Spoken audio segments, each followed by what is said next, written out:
Guys ഇത് കണ്ട literally എങ്ങനെ കഴിക്കാണ്ടിരിക്കാൻ തോന്നും. ശരിക്കും ഹൈപ്പല്ല, നല്ല ടേസ്റ്റ് ഉണ്ട്. അങ്ങനെ ക്രീമി പെരി പെരി ലേസ് ഉണ്ടാക്കാൻ ആവശ്യമുള്ള സാധനങ്ങളൊക്കെ ഞാൻ ഇൻസ്റ്റാമാർട്ടിൽ നിന്ന് മേടിച്ചു. ബാക്കി വെളുത്തുള്ളിയും സവാളയും മല്ലിയിലയും ഒക്കെ ഞാൻ പോയി മെസ്സിന്ന് എടുത്ത് ബട്ടറിൻ്റെ അകത്തോട്ട് നേരെ ഗാർലിക്കും അതുപോലെ കുറച്ച് മല്ലിയിലയും കൂടെ ആദ്യം നല്ല രീതിയിൽ സോട്ട് ചെയ്തിട്ട് എൻ്റെ കയ്യിൽ ഉണ്ടായിരുന്ന ഒറിഗാനോ ചില്ലി ഫ്ലേക്സും ഞാൻ അതിലേക്ക് ഇട്ട് പിന്നെ കുറച്ച് പെരി പെരി പൗഡറും മുളക് പൊടി ഇട്ട് ഫ്രഷ് ക്രീമിലേക്ക് ഉണ്ടാക്കിയ ചില്ലി ഓയിലും പെപ്പറും സോൾട്ടും ഇട്ട് അതോടൊപ്പം ഞാൻ കുറച്ച് സവാളയും മല്ലിയിലയും ഇട്ട് ടേസ്റ്റിന് വേണ്ടിയിട്ട്. പിന്നെ ഞാൻ എടുത്തത് ഓറഞ്ച് ലേസ് ആണ്, അത് എനിക്ക് ഭയങ്കര ഇഷ്ടം. ഇത് ഞാൻ ആദ്യം എൻ്റെ കൂട്ടുകാരത്തേക്കാണ് കൊണ്ട് കൊടുത്തത് ടേസ്റ്റ് ചെയ്യാൻ വേണ്ടിയിട്ട്. ഇട്ട്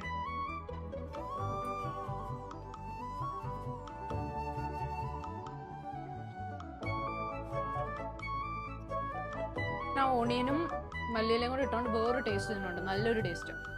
പിന്നെ കണ്ട വീഡിയോസിൽ അങ്ങനെ ഇടുന്ന ഞാൻ കണ്ടിട്ടില്ല.